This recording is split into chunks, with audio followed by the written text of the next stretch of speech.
तीन बाण के धारी तीनों बाण चलाओ ना, मुश्किल में दास तेरा अब जल्दी आओ ना।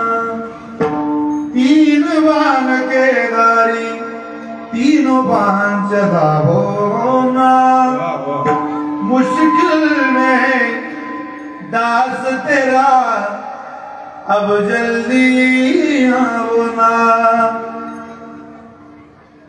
अनजानी इस नगरी में सब अनजाने लगते हैं, हम तो तेरी याद में रो रो रोते जगते हैं। साधकाची अवस्था है। अनजानी इस नगरी में सब अनजाने लगते हैं, हम तो तेरी याद में रो रो रोते जगते हैं। बहता इन आंखों से बाबा नीर थमाओ ना, तीन बाण के धारी तीनों बाण चलाओ, मुश्किल में दास तेरा अब जल्दी आओ ना।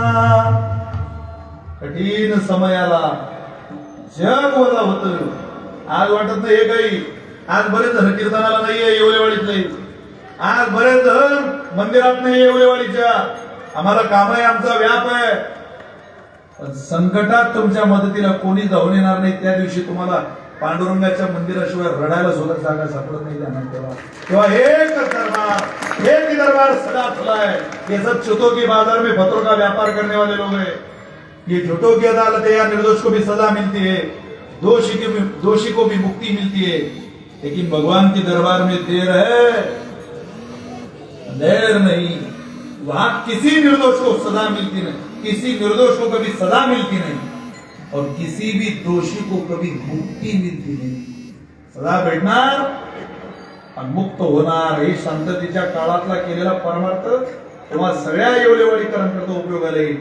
तुम्ही रागानं म्हणा, विठ्ठल विठ्ठलच म्हणाल ना, हो प्रेमानं म्हणा, विठ्ठल विठ्ठलच म्हणाल ना, या विठ्ठल विठ्ठल म्हटल्याच्या मोबदल्यात तो तुमच्यावर कृपा करेल। तुका म्हणे दयावंता सदा चिंता दिनांची, रोगाईशा द्याव्यावल्ली जाणे झाली बाधाते।